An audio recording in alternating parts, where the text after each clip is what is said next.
Halo, ini dengan Buce. Saat ini saya bersama dengan adik saya, VV yang ada di Manado. Ya, V, bagaimana keadaan kamu sayang? Tuhan baik kok. Ya, kamu masih panas, batuk. Apa yang kamu rasakan sekarang? Kalau batuk masih, kalau panas udah enggak. Udah dari 2 hari lalu udah enggak. Oke, oke. Kamu bisa ceritakan kamu kamu profesinya apa dulu? Oke. Jadi aku profesinya perawat. Aku perawat di ruangan ICU. Hmm.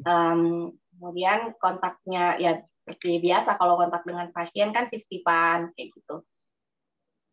Kemudian ya ini berasa waktu pas habis selesai lepas dinas off, kemudian pas di rumah baru kerasa kalau misalnya badan udah mulai nggak enak. Terus karena mikirnya kan biasa ya kalau namanya kalau pekerjaan kita kan kalau perawat memang biasanya kalau habis lepas malam pasti badan terasa nggak enak gitu. Itu kan ini hal yang biasa.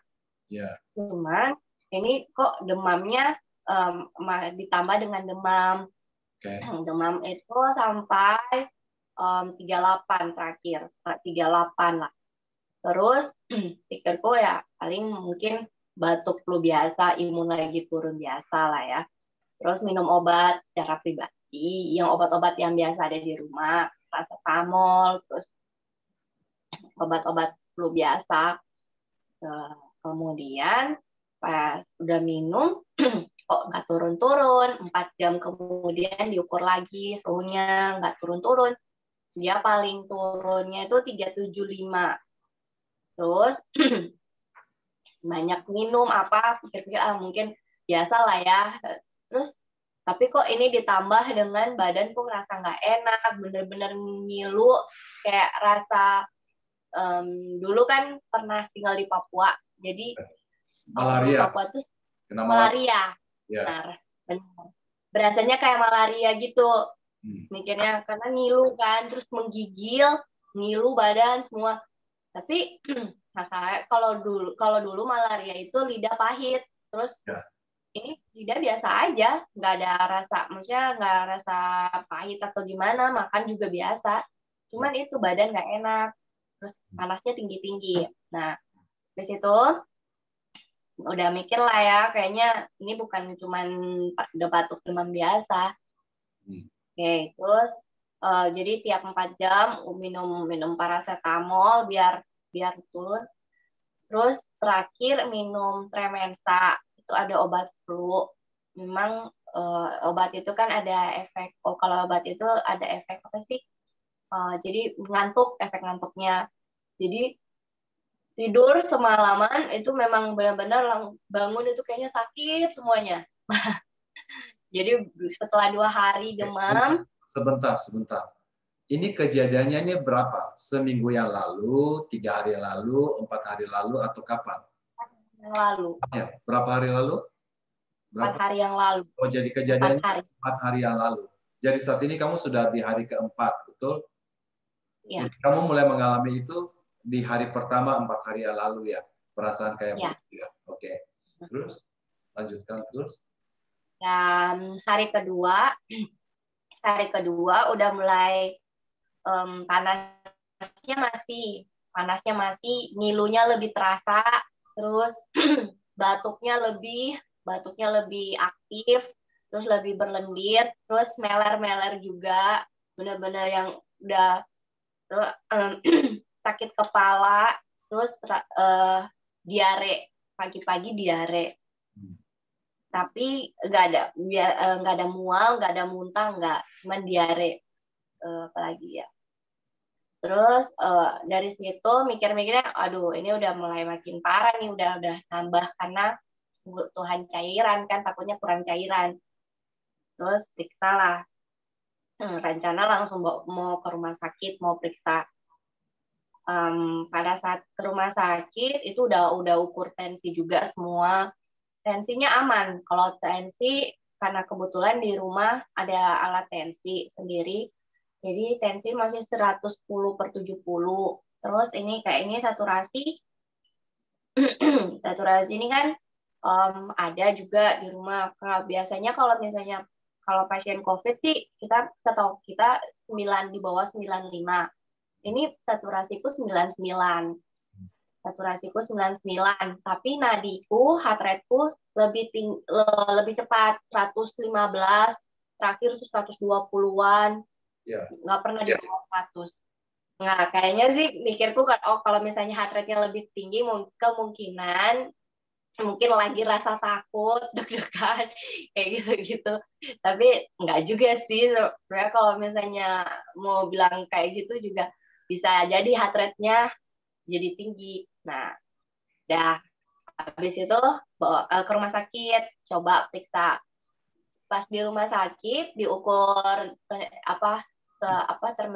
temperaturnya masih normal, masih 37, 37-an. Tapi Itu hari kedua ya, hari kedua. Dari rumah sakitnya 37. Terus aku bilang di situ, saya bilang kayaknya ini mau naik lagi. Aku bilang kayaknya ini mau naik lagi soalnya badan rasanya macam kayak mulai menggigil gitu. Padahal udah pakai jaket, udah pakai masker, udah protokol kesehatan semuanya, tapi memang badan tuh menggigil. Terus terus beberapa sambil menunggu namanya dipanggil, kan itu ada bawa ada termometer sendiri, jadi nggak sambil ngukur-ngukur sendiri. Nah bener aja sekitar 20 menit sambil menunggu itu naik lagi 375 gitu. Tapi terpantau dengan saturasi oksigennya masih tetap aman 99, tidak ada sama sekali. Terus sesak juga nggak ada, cuman batuk flu kayak batuk flu biasa, kayak seperti biasa, kayak batuk flu biasa. Nah terus setelah diperiksa, ditanya-tanya sama di pengkajian sama dokternya, ditanya-tanya gimana, kasih tahu lah ya keluhannya apa-apa. Kemudian dokter bilang, wah ini udah mengarah sih kayaknya gejalanya, katanya gitu. Oke, jadi akhirnya di swab antigen, rapid antigen itu di swab, dimasukin yang kapas itu kayak kemudian dimasukin ke dua hidung, dicek dan hasilnya positif. Hasilnya positif, terus dia bilang lah sama dokternya, ya ini memang udah kayak kalau misalnya rapid itu kan di atas 50% itu udah mengarah ke COVID. Karena dia kan terus ini jadi direncanakan dia terjadwalnya, karena kebetulan waktu pas periksanya itu di hari Jumat, agak sorean lah, Jumat sore, makanya proses pengambilan sampel PCR-nya yang untuk mau dibawa ke dinas itu udah tutup. Jadinya nggak bisa, nanti diprosesnya nanti berapa hari, mungkin sekitar hari Senin gitu. Soalnya kantor udah tutup. Ya dia baru kemarin dites PCR, jadi lagi sementara menunggu hasil PCR. Jadi ada dua macam tes, satu rapid test, satu apa tes? Rapid antigen. Rapid antigen. Ini yang kamu lagi tunggu, rapid antigen. Itu berapa persentasi ketepatannya, akurasinya? Kalau PCR itu hampir 90-100% sih, karena dia lebih spesifik gennya. Nah, jadi kamu baru tahu bahwa kamu positif kena COVID ini 2 hari setelah kamu terkena, ya, setelah ada gejala-gejala. Ya. Nah, kamu bisa kasih tahu kamu kerja di rumah sakit mana sekarang? Ya, di rumah sakit Advent. Di rumah sakit Advent. Dan kamu sudah dapat vaksin belum? Ya. Vaksinnya? Vaksin apa? Vaksin apa? Biofarm. Sinovac. Biofarm. Sinopharm apa Sinovac? Sinovac Biofarm dari perusahaan Bio Farma. Ya, jadi Sinovac 2 kali ya. Kapan terakhir kamu dapat vaksin yang kedua? Itu sekitar bulan April. Oh, bulan April ya. Jadi sekarang Juli, berarti udah 3 bulan setelah vaksin kedua ya. Nah, apakah memang di Manado saat ini banyak yang sudah dapat vaksin 2 kali tetap masih dapat COVID juga? Banyak enggak? Kasus seperti Banyak kasus yang seperti itu. ya. Teman-teman perawat kamu berapa persen yang kena? Teman-teman perawat ini yang terdeteksi kemarin, yang teman-teman yang terdeteksi ini ada 3 orang. Oke. 3 orang ya so far ya. Itu berapa persen itu? 10%, 5%? Sekitar 10%. Sekitar 10%. Jadi sekitar 10% ada yang kena gitu loh. Ya, gitu ya. Apakah kamu kan nurse? Kamu sempat juga merawat orang-orang yang kena. Sekarang kan lagi wabah ini di Manado juga ya. Apakah kamu sempat juga merawat orang-orang yang kena COVID ini di rumah sakit kamu? Jadi waktu kalau sempat merawat itu sebenarnya bukan merawat secara intens karena waktu itu sih bulan Desember tahun lalu ya. Desember tahun lalu itu karena bukan karena apa sih dibilang kayak alurnya yang memang kaminya harus merawat COVID, bukan, tapi karena waktu itu kecolongan pasien udah masuk, kemudian waktu itu ya. waktu kecolongannya maksudnya dia udah terlanjur masuk di ruangan, terus nggak bisa dalam keadaan yang memang waktu itu PCR tuh lagi susah, terus rapid antigen tuh lagi waktu banyak banget, jadi pemeriksaannya banyak yang agak susah lah untuk mau dapat itu untuk pemeriksaan itu. Jadi waktu itu udah terlanjur kami rawat berapa hari ya, sekitar 3 hari baru ketahuan hasilnya. Baru ketahuan hasilnya dia ternyata positif. Itu waktu itu di bulan Desember, dan tapi waktu pas kami merawat pasien yang seperti itu, mungkin pada saat itu puji Tuhan kami yang perawat-perawat di situ imunnya lagi bagus. Jadi tidak terdeteksi, dan waktu itu kami belum vaksin kan. Itu kan masih yang Desember tahun lalu kan belum vaksin. Nah, ini bulan April, Mei kami sudah ada digalakan harus vaksin semua, para nakes udah divaksin, tapi ya gitu, kami nggak yang harus dikhususkan merawat karena kebetulan di rumah sakit kami belum untuk ICU-nya belum menerima yang pasien COVID. Gitu. Jadi, nah kamu kan nurse, kamu kan perawat. Jadi tentu kamu punya pengetahuan lebih daripada orang-orang biasa. Jadi apakah dalam 2 hari itu kalau kamu tidak tes antigen, kamu bisa kira-kira nggak bahwa kamu tahu bahwa kamu kena COVID atau enggak? Hanya dari ciri-ciri. Kayak Kobuce bisa dapat ciri-ciri. Ini aku agak sedikit kemarin batu-batu. Ini karena saya tahu bahwa ini bukan COVID atau COVID.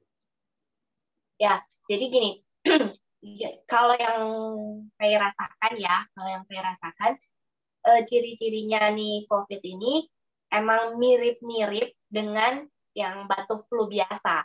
Okay. Jadi kayak batuk biasa ya, batuk berlendir produktif, batuk berlendir biasa. Kemudian flu hidung, kalau namanya flu biasanya kan hidung mampet kayak gitu, itu kan kita rasa biasa. Cuman kayaknya ditambah dengan badan pegal-pegal, ngilu, itu yang kita langsung mengarah ke sana. So, kalau misalnya batuk flu biasa sih, apalagi demamnya juga biasanya langsung turun. Kalau misalnya terus apa lagi ya? Pokoknya kalau demam itu, kalau misalnya dia sudah minum paracetamol 4 jam itu pasti udah turun. ini kok makin naik, enggak, dia stay-nya tuh di 375. Jadi kalau 375 kan di sini kan masih yang slight fever, yang masih apa suam-suam gitu kan, masih hangat-hangat gitu ya. Jadi nggak sampai yang memang benar-benar normal gitu, dia 375 gitu. Nah mulai dari situ sih yang makanya saya kayak ini kok beda, bukan batuk flu biasa gitu. Terus ya kayak gini, kayak ya sambil menunggu hasil kayak gini kan udah mulai kan ada gejalanya yang lebih spesifik lagi ya, anosmia yang hilang indera penciuman. Tapi ya nggak bisa terdeteksi juga kalau misalnya kan kalau di gejalanya dibilang ada yang gejalanya sampai hilang indera perasa. Tapi ini indera perasanya aman-aman gitu. Indera perasa artinya itu apa? Indera perasa tangan, mulut, atau hidung. Indera perasa maksud kamu itu apa? Indera perasa mulut, makanan. Kayak apa? Makanan, rasa makanan kayak itu masih ada. Oh, jadi kamu tetap masih ada. Nah, tiba-tiba indera penciuman itu hilang 4 hari setelah itu. Kalau indera penciuman hilang itu 3 hari. 3 hari, mulai muncul ya kamu itu ya. Jadi kalau orang biasa dapat demam gitu, mereka sebaiknya minum obat apa yang kamu sarankan sebagai nurse? Kalau demam paracetamol. Itu obat yang paling umum lah ya, paracetamol. Kalau misalnya ada alergi paracetamol, ibuprofen boleh. Pakai apa? Ibuprofen. Ibuprofen. Oke, ya. Terus? Itu boleh. Cuman ya kalau sekarang sih paracetamol karena saya aman, jadi saya minumnya paracetamol untuk demamnya. Oh, kalian di sana ada pakai Tylenol nggak? Tylenol. Itu obat kalau di Amerika. Tylenol namanya. Tylenol. Tidak ada ya? Tylenol tidak ada. Tidak pakai itu ya. Oke. Terus apakah memang Koko dengar kalau ibuprofen sebaiknya tidak disarankan, jangan dipakai untuk COVID? Kalian ada dibilangin nggak begitu kalau di sana? Kalau saya sih mungkin karena saya nggak terlalu, karena yang saya sih yang kemarin yang alergi, yang ada yang risiko alergi paracetamol. Ya. Ada yang alergi biasanya kan kalau orang pasien demam, kalau yang ada alergi paracetamol biasanya minum obat untuk obat panasnya itu. Tylenol. Apa ibuprofen ya? Ibuprofen ya. Ibuprofen. Oke. Nah, terus sekarang kamu merawat kau punya diri sendiri, kamu ada spesial makanan yang kamu harus makan supaya itu?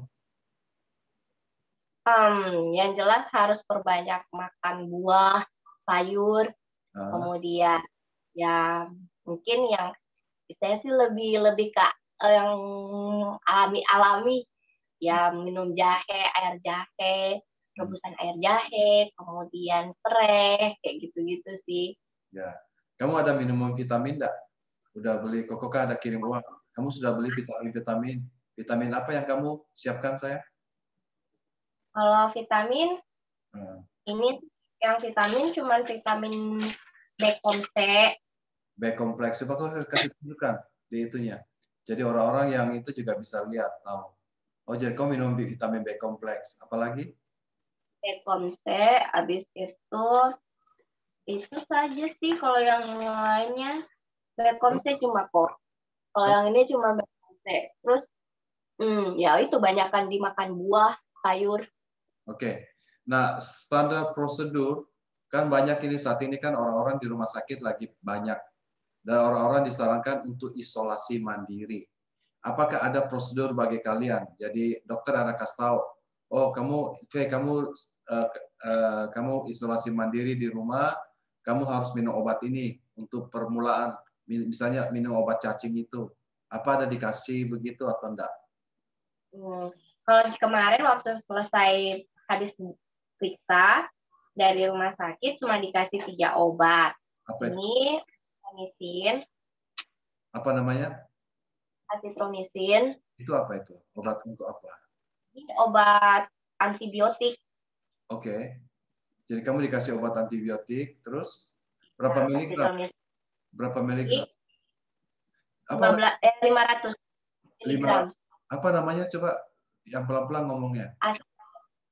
Udah kedengaran. Susah sih, Apa? Azitromisin. Oh, azitromisin. Oke. 500 miligram. Terus apa lagi yang kamu dikasih? Azitromisin, habis itu ini ya paracetamol. Nah, paracetamol untuk turunkan demam. Apalagi? Yang ketiga. Jadi itu standar obat yang dokter kasih ya kalau diketahui dicurigai kena COVID-19 ya. Ini dicurigai memang yang Delta ya. Ini Delta punya. Kalau untuk variannya saya kurang tahu kok. Kalau untuk variannya saya kurang tahu. Soalnya itu harus ada yang spesifik kayaknya pemeriksaannya. Jadi ini ini pemeriksaannya itu untuk umum aja, COVID-19 umum. Jadi tidak spesifik varian apa begitu, tidak. Iya. Yang ketiga, kamu dikasih obat apa? Ini lagi asetilsisten. Asetilsisten 200 mg. Itu untuk apa itu? Ini obat batuk. Obat batuk. Oh, untuk meredakan batuk. Jadi gejalanya ya. Kamu nggak di-prescribe itu, vitamin D. Kalau kita di sini di Amerika, semua orang pakai vitamin D 10 mg yang high. Itu, menurut kamu gimana? Vitamin D menurut dari dokter-dokter, dari nurse bilangnya bagaimana? Vitamin C, vitamin D? Dari teman-teman yang lain, sebelumnya dari teman-teman yang lain yang sudah pernah kena juga, teman-teman bilang sih ada yang vitamin D, kemudian vitamin C 1000, vitamin D, terus zinc. Cuman saya karena ini juga kan isolasi, jadi nanti pada saat kalau misalnya ada teman yang mau kirim, nanti baru saya mau coba minum. Iya, kamu minta teman perawat yang lain itu ada bisa kirimkan atau suruh Yongki belikan ya vitamin yang itu ya. Nah, terus kemudian Koko mau tahu juga saat ini bagaimana kondisi di Manado saat ini? Apakah memang lagi menyebar ini virus ini, lagi COVID-19-nya? Iya, memang lagi naik-naiknya presentase yang pasien yang terkena COVID, karena ini banyak kita lihatnya sih dari rumah sakit sih sudah banyak yang penuh, terkhususnya juga di rumah sakit yang tempat PV kerja ini kan sudah membuka pelayanan untuk merawat inap COVID.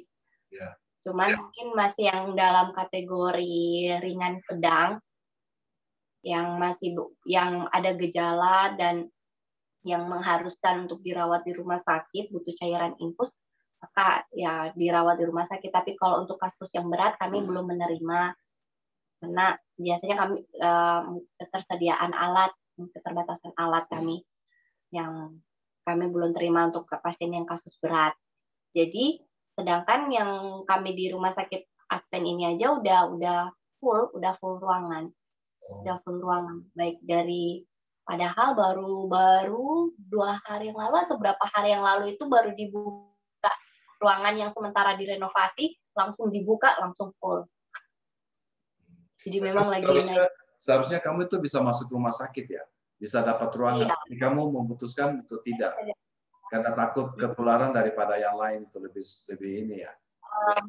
Karena di sini, karena kalau dilihat dari kondisi kemarin kan ada demam dengan diare, yang demamnya nggak turun-turun, diare, takutnya kurang cairan, makanya butuh infus, makanya dianjurkan harusnya masuk ke rumah sakit. Tapi karena kemarin saya bilang, karena saya bisa untuk banyak minum, saya bisa untuk mengatasi untuk banyak minumnya, kemudian saya bisa kontrol ini sendiri kan, jadi akhirnya dibilang, oh ya udah kalau begitu isolasi mandiri aja di rumah. Ada ketentuan protokol untuk isolasi mandiri. Koko dengar kalian bisa telepon, ada nomor telepon khusus, dan mereka bisa kasihkan obat-obat gitu loh. Kalau kemarin Bukannya frozen. Sih ini kalau dari rumah sakit sih cuman karena kebetulan kita kalau di rumah sakit kan ada teman bisa telepon langsung dengan kepala bidang keperawatannya kami atau di bagian pengatur jadwalnya kami. Jadi langsung ditelepon bilang oh kita butuh ini, nanti mereka yang adakan mereka kirim lah ke sini. Oh, jadi Karena kebetulan juga bisa bikin rumah sakit. Sebentar, suaranya putus-putus. Kamu punya suara enggak jelas. Kamu ngomongnya jelas dan agak ini. Kok enggak kedengaran, suaranya putus-putus. Gimana? Agak bindeng kok. Jadi agak bindeng. Aku bilang apa tadi? Kamu bisa telepon dan akan bisa dikirimkan obatnya ke rumah ya? Ya. Oke. Ya. Jadi kira-kira obat apa lagi yang kamu butuhkan menurut kamu? Paling ini sih vitamin D, vitamin C yang disarankan. Kemarin juga saya juga sempat baca-baca di bagian di Instagramnya Jokowi. Pak Jokowi kan ada kan dia share kalau apa obat terapi apa yang dianjurkan. Ya itu salah satunya itu vitamin C, vitamin D, kemudian zinc itu yang kayaknya itu yang kita butuhkan. Ya. Koko juga ini apa agak sedikit ini apa batuk sedikit, tapi sudah tidak, ini cuma bagas sedikit pegel. Nah, apakah menurut kamu simptom kamu itu termasuk ringan? Menurut kamu ringan karena kamu sudah dapat vaksin. Jadi sekalipun kamu sakit tidak parah. Menurut kamu begitu? Kalau menurut saya kayak kalau dalam kondisi seperti ini, kenapa kayaknya gejalanya tidak terlalu seperti yang mungkin yang ada lihat di di teman-teman yang lain yang terkena, karena kemungkinan ya karena saya sudah vaksin juga, saya sudah vaksin 2 kali, kemudian tetap menjaga protokol kesehatan, tetap jaga makan, minum, kemudian apalagi ya, dan saya nggak ada yang istilah komorbid, jadi ada penyakit bawaan nggak ada gitu. Jadi di gejala saya nggak terlalu yang kayak sesak atau apa. Jadi sampai saat ini tidak mengalami kesulitan bernafas. Tidak ada apa? Ya. Cuman gitu ngomong masih bindeng. Terus karena kebanyakan obat, kebanyakan minum obat, jadi kayak apa ya? Penuh di telinga. Telinganya berdenging. Kayak penuh gitu. Karena biasa itu kan efek karena kebanyakan obat, biasa kan kayak gitu. Oh, begitu. Oke. Ya. Jadi saat ini kamu minum air yang banyak, cairan yang banyak ya, supaya jangan kekurangan air ya. Itu udah wajib wajib kalau misalnya ingin minum banyak. Ya. Jadi kau sekarang isolasi mandiri saat di ruang bawah ini ya. Di ruang atas si Yongki, ada kita yang di atas ya. Nah? Adik saya. Ya. Oke, Koko apa biasanya ini dalam sakit begini hari keberapa yang mencapai puncaknya? Kan ada puncak sampai ini terus mulai turun, mulai membaik. Biasanya berapa menurut orang atau dokter? Yang kemarin dibilang bahwa 10 hari. Jangka selama 10 hari atau puncaknya pada hari ke-10?